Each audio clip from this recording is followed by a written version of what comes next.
All right, everybody, welcome back. I know I've had a short absence, but we're back here in Indiebnb, and we got our boy Jameson Tankersley here today from the band Jameson Tank, all the way down 78 316 in Athens, Georgia. What's going on?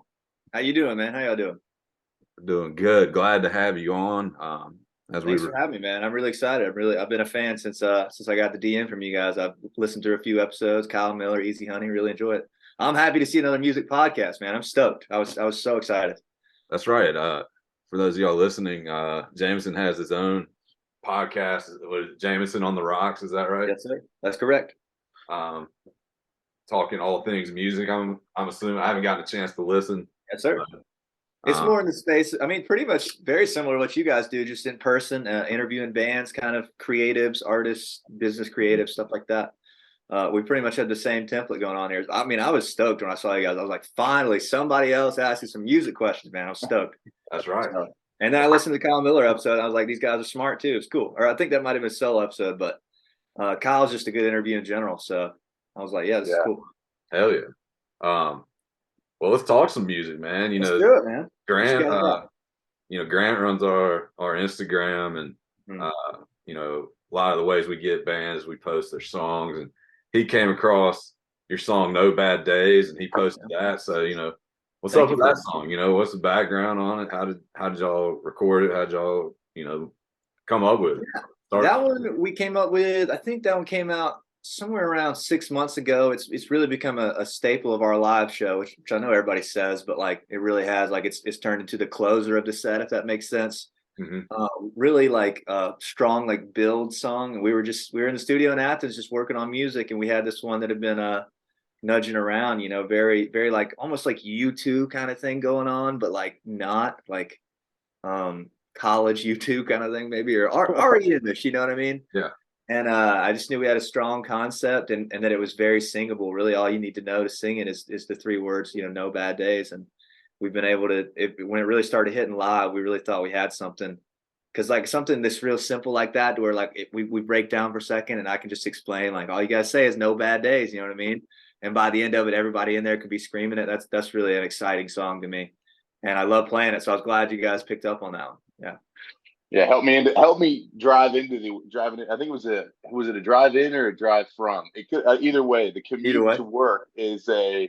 it's a mindset shift. So getting something going and like, all right, Yeah. listen, we're listening to No Bad Days because there's no fucking bad days, damn it. That's Like right, man. we're we're That's the we're we're sentiment. alive, we're alive and breathing, That's and the we're sentiment right there, man. something Yeah, going that's on. that's it, dude. I'm glad y'all got keyed in on that. And really, I think it I know a lot of people say it. I interview a lot of bands too, as you guys know. So they all kind of say some similar things sometimes.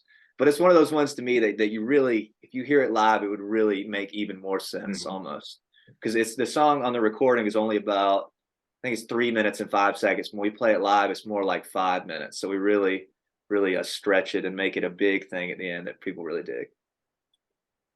Yeah. Is that, with Grant always likes to talk about the live set, but with that song specifically, um, do you kind of do you play any songs before it to kind of try to maybe almost like meld them to I love when bands sort of play songs that are in similar play songs like back to back that are in similar keys where you can almost like Oh, go from like one song to the yeah. other. Is that something maybe y'all try to do on that one? We try to do not on that one in particular because honestly it's kind of like a step out for us. Like it's a little more in the slow, like not just rocking out kind of Mhm. category. So we kind of say it for them because it's a nice change. But I do love to do what you're describing, especially like two songs that just flow well into each other. If we can do it with no stopping in between it, like no awkward pause, like, hey, we're Jameson Tank, this next one's called, you know what I mean? Like if we can hammer two just like straight out, we love to do that. So yeah, no, not actually that one in particular, I would say is not one like that because it's so different, if that makes sense.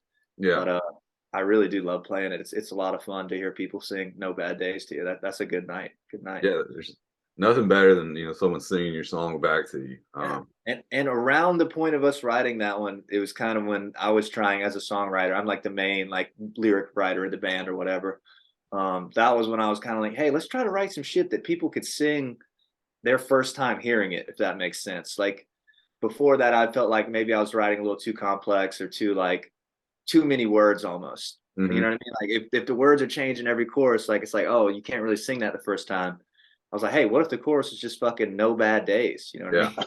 They can Something sing a that. little poppier, but you know, Yeah, yeah. And it's I'm fun. going for pop, man. So Yeah. I don't mind that one bit. Yeah. People forget that pop just means popular. I mean, Pop just means good music, man. It just means good music. like, It tends to get a negative connotation for some reason, but I don't know. I think any song that's hitting, usually pop. yeah. Now, then again, I Um, wouldn't call us a pop band or anything, but no, but you know what I mean. Yeah. exactly. I do. Yeah. And what's some of your favorite venues y'all played? Whether around Athens or anywhere else. I would say for sure number one is Georgia Theater. I don't know if have you guys ever been? Yeah. I have not. You need to go, Brent. I'm from up in Northeast Georgia. Okay. I was born in Athens, so I've spent Oh, cool, man. That's great. spent a Yeah, lot yeah. of Well, time there. Georgia Theater is the Yeah. spot, and it's a Mhm. wonderful venue and with a lot of history. And to just be able to play there felt like a large uphill battle for the first 2 years of the band. It was like, how the hell can we get into Georgia Theater? And now we're coming up on our third time in like 8 months, which is honestly probably too much, but we just love playing there. I would say Georgia Theater. I really love playing not a venue, but there's this place in Clemson called Loose Change that we used to love to play. Oh man. Did you go to Clemson? When you said Tigers earlier, did you mean Auburn or did you mean Clemson? No, Clemson. No. So So you've been to Loose Change. yeah, I've been to Loose Change. I only was there for a year though. I had a cup of coffee Okay. there because I played football at Mercer before that with Tash, and then I played football at Clemson for just the 1 year. But people love Loose Change, man. Yeah, Loose Change is rowdy. It's a we rowdy time. were probably playing there once every 3 weeks at one point in our early touring days, which is not really a smart thing to do, but we just loved playing, man, and it was a really rowdy like dive bar vibe. Really like that. I'm trying to think of venues. We do a lot of like kind of dive bar and fraternity stuff, so like we're working our way into some of the nicer venues. So I'll be able to answer that question better after this next tour, I believe, because right now we've got 10 shows booked and they're all venues. But yeah, Are I you think headlining? Are you headlining Georgia Theater, or is it yes. somebody? Oh, nice. That's Yes, the sick. way we pulled that off too. Yeah, very sick. We got lucky, honestly. We did a show in April of this past year. No, April this year. Excuse me. Damn, time's flying, man. Yeah. And we did it. We booked the rooftop. I'm sure you've been. There's a rooftop as well, where it's like a 200 cap up there. And we just pushed the hell out of it, and we sold the rooftop out. So they're like, "Hey, do you guys want to get moved downstairs? We can sell more tickets," which is kind of like a hack to get in there for anybody trying to. Is prove you could sell tickets, and that worked out really nice because it had like the whole storyline. It was like, oh shit, we got to get tickets. They sold out the rooftop. And ever since then, they've just been like, downstairs. We know you guys can do the tickets, so it's been great. Hell yeah. That's the number one. Have you That's snuck the number into one thing. have you snuck into the 40 watt yet? Yes, sir. We've headlined the 40 watt once. Love the 40 watt. 40 watt would honestly probably be my number two answer because the history as well. Just great spot. But probably won't be doing 40 watt again for a while, I hope, just because Georgia Theater is going so well, and they're really like not sized that different. Like it's harder to get people out to 40 watt than it is to Georgia Theater, kind of. Just because everybody wants to go to the theater. Like, And they got that weird you can only buy one drink at a time rule. Exactly. Yeah. Stuff like that. And like nobody like 40 watts a farther walk, that kind of stuff actually matters in Athens, as you know. But I love 40 watt, but I really hope we can stay at Georgia Theater. It's got the nice lights, the big stage. Yeah. But 40 watt's great. We headlined 40 watt. That was our first really big show, and it was awesome, man. Love that place. Yeah, it's crazy the bands that are still coming through Athens playing there. Like I saw Interpol at 40 watt a few years ago. 2019, probably 2018. Yeah, something like that. And like what was it this year? The Black Keys played at the Civic Center, and it's they were supposed to do Foo Fighters there, but it got canceled because of COVID.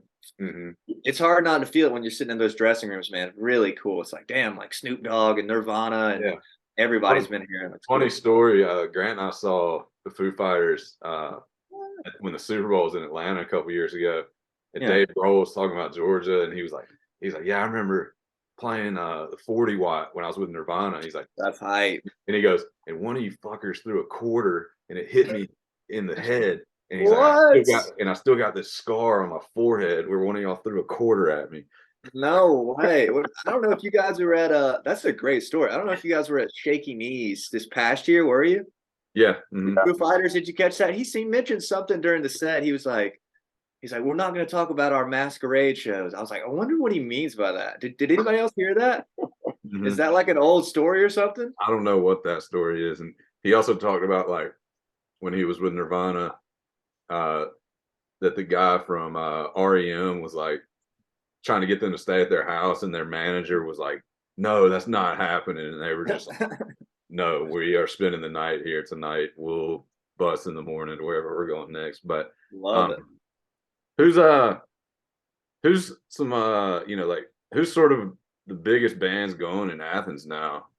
Let's see. I mean, it used to be the Wigs was kind of the standard.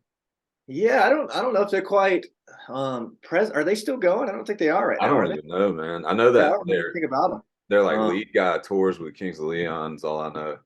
Okay. So yeah, they may be a little more old school Athens. Let me think. I'd say right now the number one in my mind at least is a Hotel Fiction, who if you guys haven't had on the show, you guys should hit them up immediately. It's two girls who are awesome. Jade Long, Jessica Thompson, they're killing it. The few songs at 1 million streams in 2 years, like pretty much the same amount of time as us, and they're just murdering it.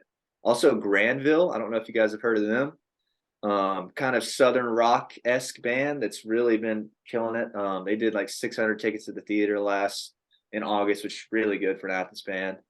And they've been touring like the East Coast. I think the top three right now would probably be like Hotel Fiction, Granville, Underground Springhouse, and I'd like to include us in that top 5 area. I'll put y'all in admittedly.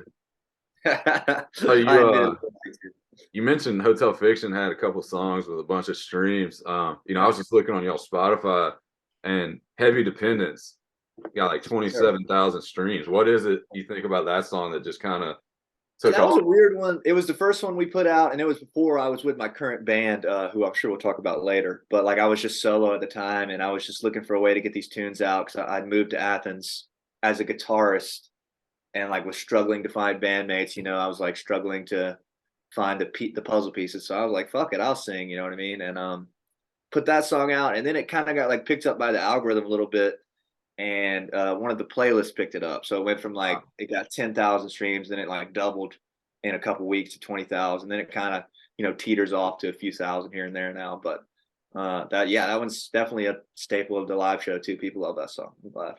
Yeah, I threw that. I mean, it was the first one at the top because it's the most streams. Yeah. I threw it on, and I was like ready. Yeah, kind of pumping. Man, yeah.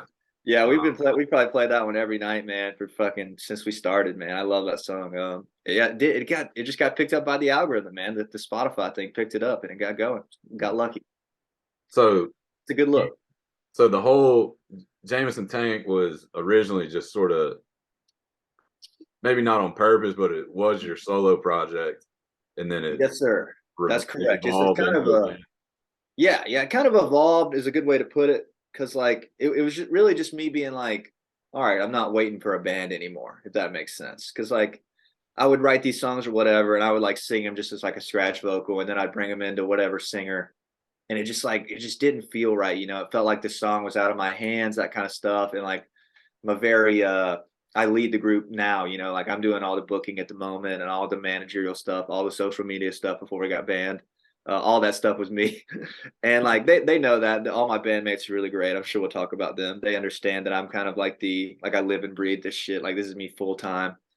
And that was me just like putting songs out, like, all right, I'm gonna put songs out, and then the band will want to, come to me. Like they'll see what we can do. It's kind of like evidence, And I'm pretty sure that song getting so many streams had a big factor in me eventually finding the right guys. You know what I mean?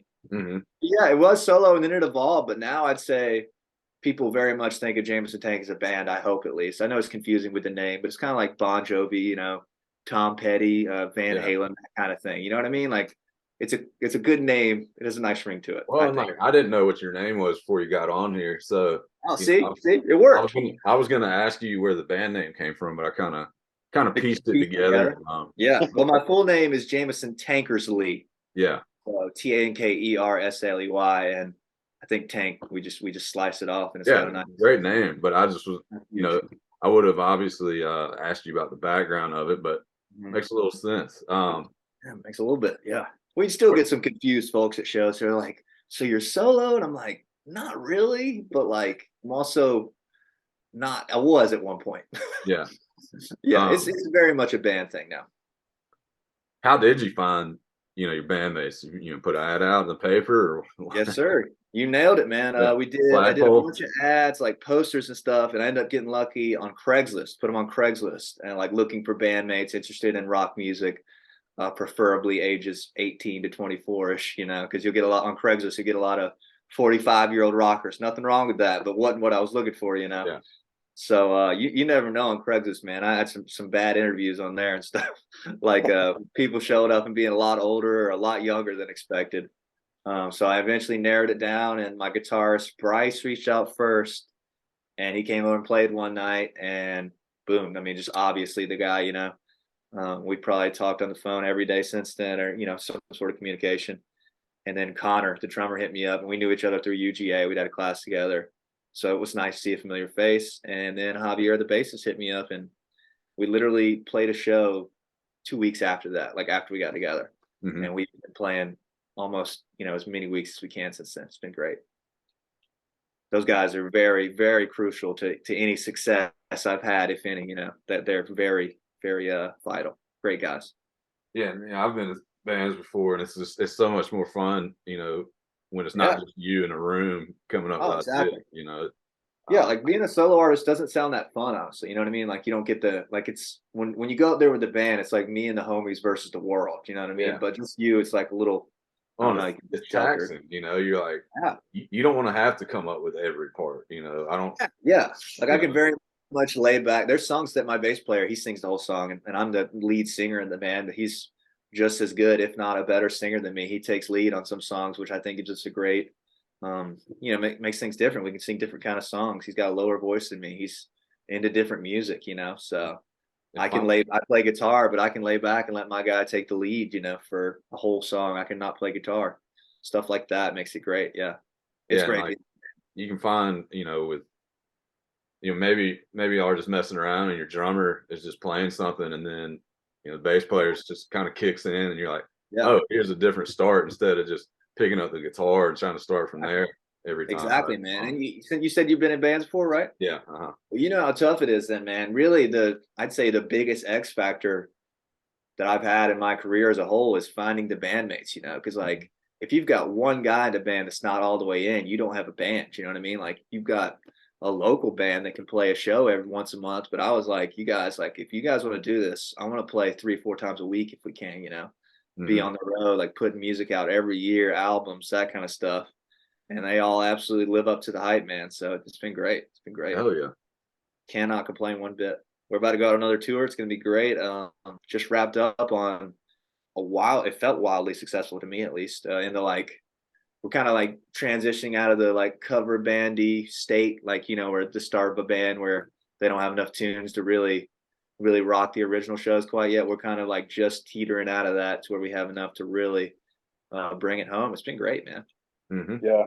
You mentioned that in one of your interviews with the Asymptomatics, like they were Yeah. kind of beginning to start to think about, all right, like what originals do you guys have? And then like you guys are starting to layer that in. That was an earlier one of your Yeah. podcasts, but like as you kind of transition out of that, like I know you still have play Blinding Lights, like Uh-huh. what were some of the like challenges getting out of that and kind of making that transition into more originals, more of less local and kind of thinking bigger.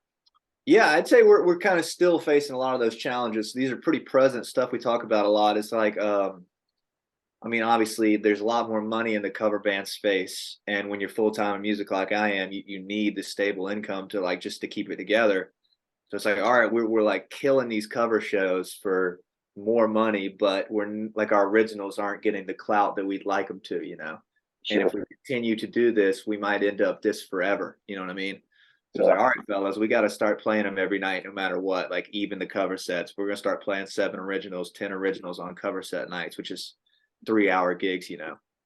And just kind of starting to thread the needle between the two, like, all right, let's give up a Saturday night and go try to sell tickets in Columbia and do a 3 band bill with 2 other bands and play to 45 people that are there for originals. If that makes sense, as opposed to the previous Mhm. mindset, which was let's get in front of as many people as we can, even if it takes playing covers. You know what I mean?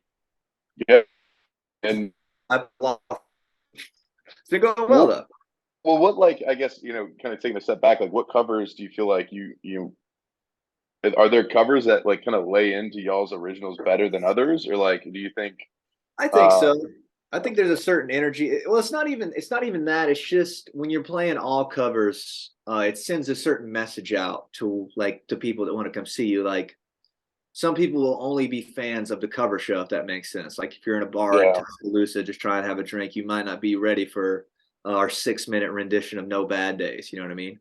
But we've been giving it to them anyways. People have been digging it. But yeah, like kind of trying to find the needle between like, all right, if we go, if like imagine if we went straight to original gigs right now, and we can only sell however many tickets in markets we haven't been to. Um, say we could sell 50 tickets in Columbia, we're probably only going to net like $150 that night. You know what I mean? Between three bands, between gas, between U-Haul, between hotel.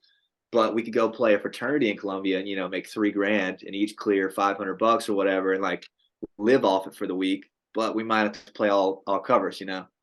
So kind of trying to find a way to like, all right, Friday night we're playing a cover show, Saturday night we're playing an original show, Thursday night we can play an original show because the cover show funds the whole weekend. interesting, It's been interesting. very So fun, very fun to how figure out. how do you negotiate the cover show, and like do you say like, hey bro, we're gonna play 7 originals within this 3 hour set of I uh don't mention it. They don't know what's happening until we show up. I like it. I Well, like I'll it. rip the guitar it's out of my usually not a dead cold problem. hands. Yeah, there's a few places where in the contracts they'll drop you. It'll say like cover heavy set required, and that's one of the ones where it'd be like, all right, maybe we're only going to get away with 3 tonight. But it really depends on the crowd because if you've got the crowd, like you can play the original and be all right. But if you don't have the crowd and then you start playing original, it's like, all right, this bar is probably not going to want to hire us again, kind of thing. But Yeah. I've come to find that we can very seamlessly slide them in without even people noticing, unless I say something, which I usually do because I'm feeling rather confident these days that that's our path, because I really, we talked about this a lot as a band in meetings and stuff. We really don't want to end up a cover band. Like it was just a means to get us where we're going. And Yeah. anything bad I'd say about covers, I really can't say anything bad because it's been tremendous for us. Like we made, I hate to say thousands, but hundreds of real like fans buying merch, coming out to see us, love the shows, love the energy, love the covers, made lifelong friends like that. So it was very much appropriate for the time. We're just trying to kind of niche out of it now, if that makes sense. Yeah, and you never know who's in that show. Kyle Yeah, Miller could be at that show, yeah, or yeah, the version of Kyle Miller and exactly. Auburn or whatever. Yeah, And that guy's like, these guys are really good. yeah. They can play some Like originals in my show. yeah, like I'm 100% sure that we would never play Georgia Theater if we didn't do cover shows. Yeah, Because it put us in front of these big audiences. We got these great videos. We got great evidence that we're a great live band, which is probably what we are at the heart, like at the moment at least. Just a live band, like we don't spend a ton of time in the studio, is what I mean by that. And like I have all this evidence to send to venues, like, yo, here's us playing to 600 people at Paloma Park, and they're like, whoa, these guys are killer. You know what I mean? Like, just 600 people are digging this. If I'd have gone all originals from day one and we were playing to 13 people at Flickr, they'd be like, these guys are all right. You know what I mean?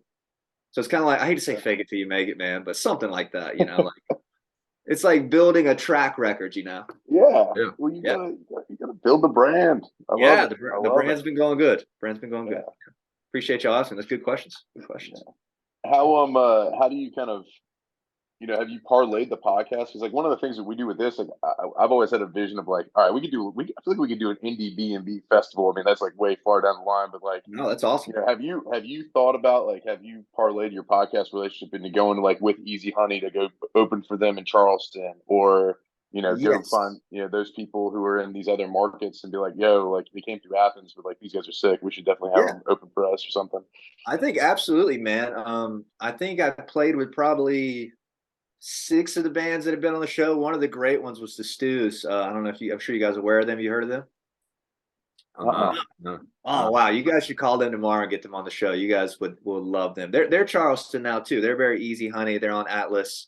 They sold Okay. out to Windjammer and Amos Southend, and they've only been a band for 2 years now. They're killer. I'll send you guys their info after this. You'll love them. But I was able to play with them in Statesboro at a big show after they let us open. Played with Asymptomatics, Calico. I made a bunch of really great friends that we ended up playing with. To answer your question, yes, you know what I mean? Like it's very much been like people come to the shows because they've seen the podcast. You know what I mean? It's very cool. It's been very awesome. Very great. Yeah, it's like translated very strongly. It's into like it gives the band a different storyline, even though it's just me doing it. And the rest of the band doesn't really have anything to do with the podcast. It gives the band a storyline. It's not just like, oh, here's this band that's trying to make it or whatever. It's like, oh, here's a band and this guy podcast too. He interviews musicians, you know. It's kind of given us like a different storyline that's pretty much what people write about when they interview us for like write-ups and stuff. The storyline is usually like band that also podcast, you know what I mean? Something like that, which is pretty cool. But he's like, a dual threat quarterback. Yeah, exactly, yes. And I don't mind it, man. I love podcasting, so I appreciate y'all having me today. Easy Honey's a great example. I was with them in Charlotte. I always like to tell the story because it's like a subtle flex, and it's only happened a few times. We're in Charlotte, and we'd only played Charlotte once, so I know we didn't really have any fans up there. But some people were leaving the Easy Honey show, and I was going to talk to them, and I heard one of them went, holy fuck, that's the podcast guy from Athens. I was like, yes. Like, word, that's me. That's the Joe Rogan of Athens, right there. Oh, man. I guess. It's been great, dude. You guys know how fun it is interviewing these bands. It really flows. And once you get going, you guys are on what episode, 55? This will be 50. This will be number 51 right here. Yeah, it's like that's a lot, by the way. Congratulations. It's like you're collecting them after a while. It's just like the more it is, it's like, oh, we got to hit that one. It's like collecting Infinity Stones or something. You just want them all, you know. You want to get them all, yeah. And their networks become your networks, you know. Fans can come see me and they'll walk with me on stage, be like, "Yo, you're the guy, the podcast with Easy Honey," or something like that, you know. And it's like turns it into this big universe thing. Like, I think it's pretty safe to say that Joe Rogan's podcast sells more tickets to his comedy than his comedy does. Do you get what I mean? Yeah. That's the theory on it, at least. Well, who's your dream podcast guest? I guess, you know, who's the one that you're pining after? We all, both of us have one, but you know, like who are you pining after right now? I think realistically, when you say dream, realistically. Yeah. Realistically, like somebody who you like, you know, we'd love to have the Rolling Stones on, but yeah, I was about to say REM, so I'm glad you said realistically. That might be realistic though, man. I kind of do, man. I interviewed David Barbie, who's got some connects with them, and I was like, man, I really want to ask, but I don't want to be that guy. Like, I feel like we could get Mike Mills and one of the REM guys on. But realistically, that's a great question, man. I would love to have. Oh wow, that's a good one. Got me stumped a little bit. Actually, you guys tell me yours while I think about it. I'm curious. All right. Well, mine's pretty middle of the road. But have you ever heard of Class Actress? No. Okay, so Class Actress is like this synth pop artist who like was the first one to like open some of our like DMs, and has responded to me. But every time I ask about the podcast, he just doesn't respond. So it leaves me unread. So it just breaks my heart a little bit. But you know, it happens. One day, we actually got one of mine. The Pack AD came on. Oh, really? That's cool. Cool. But right now, I'd probably say Caroline Rose is up there. That'd be awesome. Yeah, that'd be sick. I'm trying to think. I feel like I could think of something good. You guys ever heard of Catfish and the Bottlemen? Yeah. They just broke up, but I would love to have them on. This is another huge one that probably never happened. But I feel like nobody knows how to interview the Arctic Monkeys. I don't know if you guys have watched any Arctic Monkeys interviews. He's kind of like an awkward guy, the singer. So like I watch some of them and they're pretty cringe, but I'm like, I would love to ask that guy some questions. But I can't think of anybody small locally. Maybe like I would love to have Hotel Fiction again because when I had them on, they were just kids. And I already said this, but you guys should look them up tomorrow because they're wonderful. Yeah. And they like when they came on the podcast, they only played a few shows. And then now they're opening for Susto and like a bunch of big bands. Like they're on the road with Flip Turn. Like they're selling shit out all over the place. So I would love to have like a second one with them, if that makes sense. You have to we'll send you these guys' info. Is the wildest one we've ever had. Really? Travolta. Oh my God. You have with 2 L's. You have to get this band on. I've never heard of them. I'll have to try it. They have this one song called Topo Chico. Topo Chico. Topo Chico, nice. Great song. But they came dressed with like Daft Punk mask on, and they would be great with you on a podcast. I'm telling you. Well, that's the thing. You guys actually pull off the Zoom interview really well. I've only done one Zoom interview, and it was because it was Love Tractor. You guys heard of Love Tractor? Like a bigger old school Athens band that like had platinum records and stuff. That was the only reason I did it Zoom, was because he was like, "Yeah, I'm not coming to your house, but I'll do it with you over Zoom." I was like, "Word, that's fair enough, fair enough." But I've always thought that the Zoom is kind of tough. Like sometimes if you don't have a good interview, or like it's like awkward a little bit, or a little slow response time stuff. But you guys are good at it, so congratulations. I was impressed when I started listening to Kyle's and everything. I was like, wow, these flow very seamlessly, very seamlessly.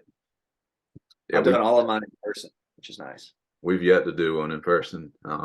Really? You guys would enjoy it. You should try it sometime.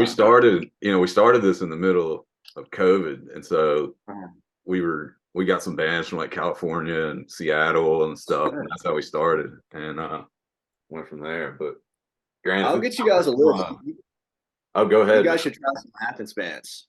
I think you guys are really there's 30, 40 Athens bands that would be great for this show. Like the Athens is deep. The roster is nice. You guys would enjoy it, I think. Love that. You know, we got real deep in Charleston because of so like a guy, a childhood friend of mine growing up. He's in the band Two Slices. Have you ever heard of them? I don't think so.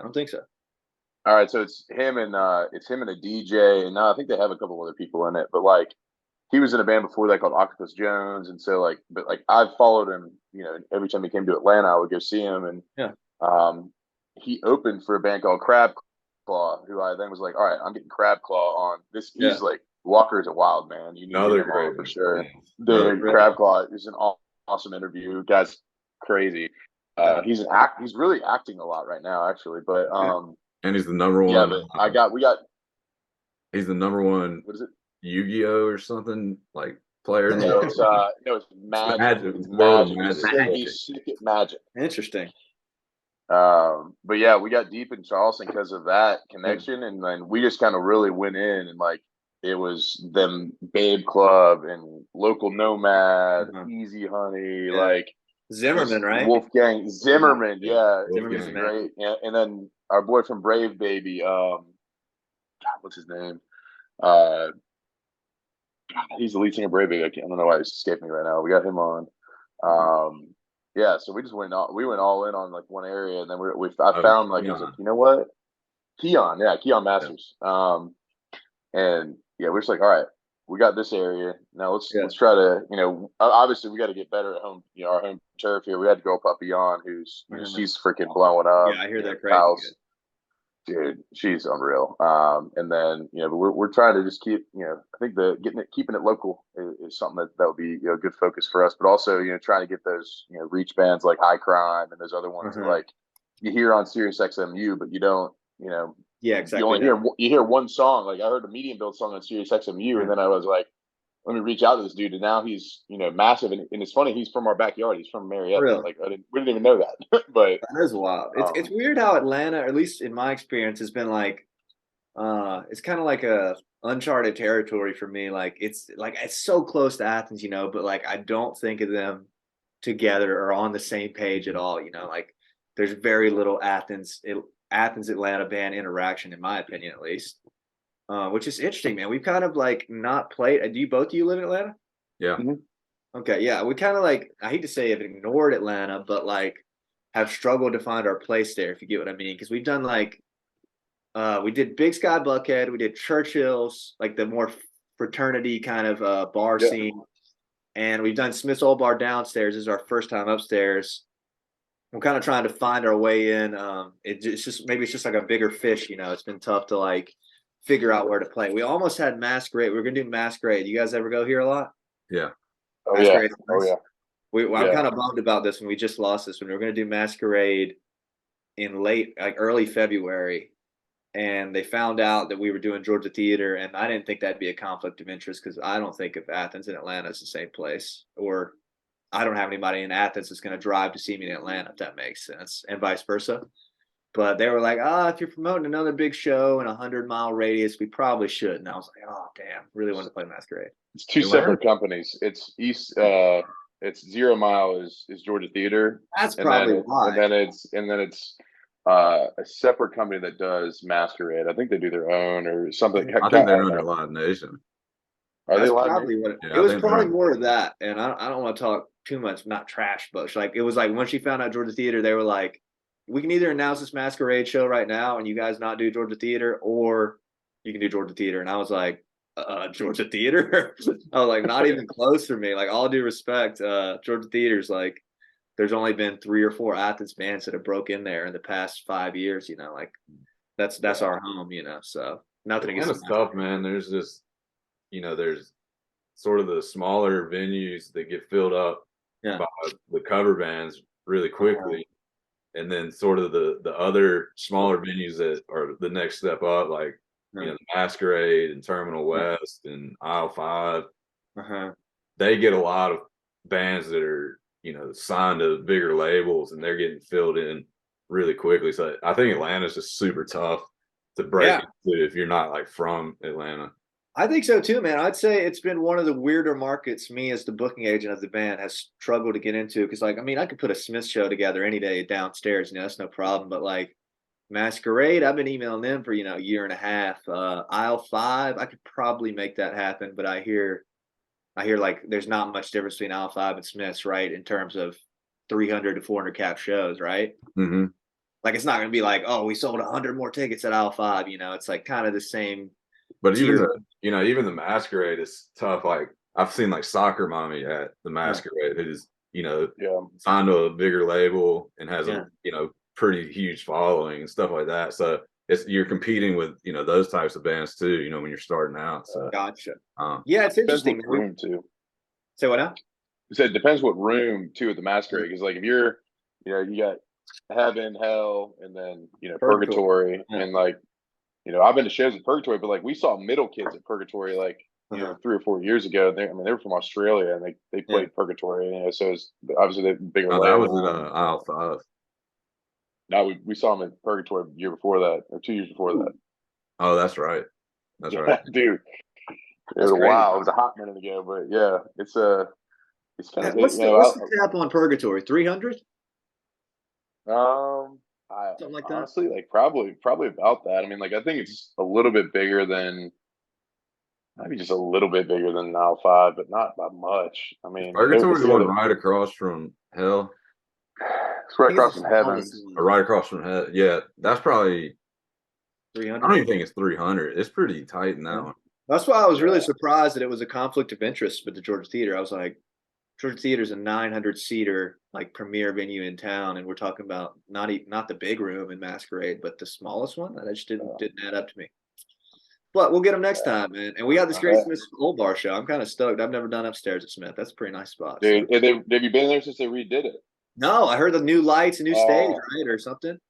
Dude, it is so awesome. Like the Easy Honey show was great. So I saw 49 Winchester there, who's like. Nice. I'll never see that guy in a venue like that ever again. But like it was, they redid it all during COVID.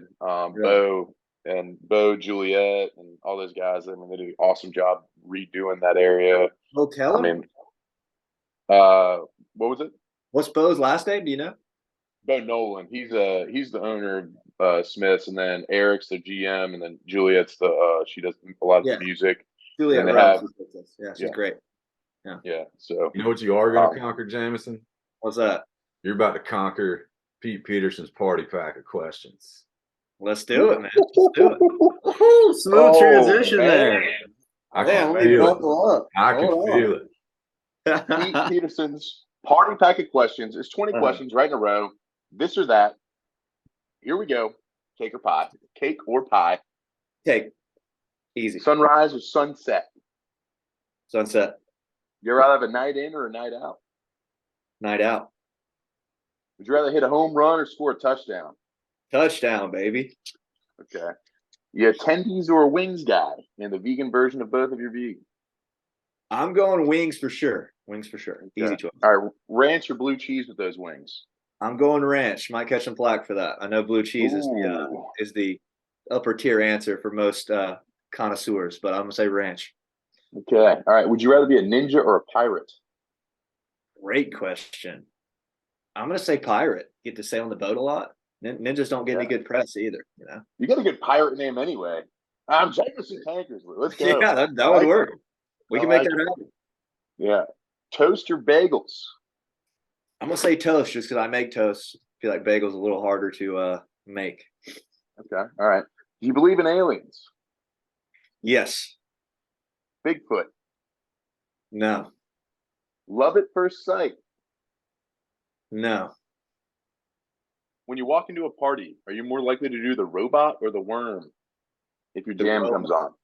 The robot. Robot? Yeah, the floor is usually nasty. All right. Guac or queso? What are you getting for your app? Ooh, I'm gonna say queso because guac usually costs. Well, are you talking about white queso, like cheese dip? Yeah, Yeah. regular queso. Fuck. Like, I'd say queso. we're going to come back to that. I don't know whether kinds of queso there are, so we're going to talk about that in a minute. Cheddar I or was thinking Swiss? Swiss. Waffles or pancakes? Oh, you're killing me. That's a good one. Waffles because it holds the syrup better. I know the answer to this next one, but coffee or tea? Tea. You're drinking tea right now. We know it. That's Come on. it helps me think. Dogs or cats? Ooh, I'm gonna shake it up. I'm gonna go cats. Got 10 Cats. cats at home. I love cats. 10 Underrated. cats. Oh Yeah, my I live God. on a farm, so they're outside cats. So Okay. like All right. farm, like barn cats, but cats underrated. All right. This is a weird one. Chili or tacos? Two things not even in the same category. Don't know why I asked that, but I'm gonna say tacos. Chili feels like a side to me. Maybe that's just me. I like Like a that. side dish. You know I what I mean? like that. All right. This is might be a little bit local, but Moe's or Willie's? Which one do you like better? I'll throw in Barbaritos if you want me to. I know they have Fizz and Athens too. I don't eat either much. When we're on the road, we eat Barbaritos a lot because my bass player likes it. So I'd have to say Barbaritos. I can't Barbaritos. speak. All right. And you kind of answered this already, but I think, give us some bands that we might not know that we need to check out other than Hotel Fiction, Jade and Jessica, Granville, and Underground Springhouse. Yeah, throw us Correct. two more. Throw us two more. Two more. Give me a couple more. Give me a couple more. Come on. I would Oh, say for oh. sure you should look up as soon as you get off this call. Look up the Stews, Stews, the Stews. They're good friends of mine. They're absolutely killing it, selling out venues all over the place, and they've been a band for literally 2 years. Just they're going to be a very big band. If I was you, I'd hit them up tomorrow. They'll podcast with you guys. I think they're going to be a humongous band. Like they went from selling no tickets to selling things out in literally a year. Like it's about to happen. They play with Easy Honey a lot. I'm surprised you guys haven't heard of them. They're doing spring tour with Easy Honey. And they're from Atlanta. They sold out Smith's Old Bar Roof. They just did the vinyl, the big room in the vinyl, and there was a few thousand. They've done the Eastern. Like these guys are just some Oh, kids. damn. They're like 20 years old, each of them. They're the nicest guys. Their songs are exceptional, and they're killing it. I would say the Stews All for right. sure, and then I'd say the Angelics. This is a newer band out of Athens. Um, they just put out 2 songs that are great. They're very new on the scene. We're playing Georgia Theater with them in January, and they're killing it too. They're like indie vibe kind of rock thing going on, but like not like your usual rock band. They put out a song called "Close This Door" that is incredible, man. You guys check them out. Hell yeah. That'd be my All 2 right. answers. I could go I on all love day it. on Athens fans. I love it. I love it. Well, Jameson, you've conquered Pete Peterson's Party Pack questions. Tash, let's wrap this bit up. Good questions. Everybody, it's been a blast on here with Jameson. Got a show at Smith's on December 30th. Yes, sir. Yes, sir. Upstairs, get your tickets. Come rock out. No Bad Days. You'll sing that with him at the end. Yes, sir. Jameson, it's been a blast, man. Hopefully we can have you on again, or maybe we'll scoot on over to Athens and come on to your pod one time. You guys are welcome anytime, man. Y'all send me a date and we will make it happen. I would love to introduce you guys to the people of Athens. I think you guys are needed down there. People want to know more about Atlanta. They want to know more about Charleston. I can't cover them all, man. Y'all got to keep on them. I'm glad to see it. Yeah. Thanks for having me. I hope to meet you both at Smith's Old Bar. I'm excited, dude. Hell yeah, life's You guys are good at this. Yeah. Keep it up, man. I love to see another podcast. I mean it.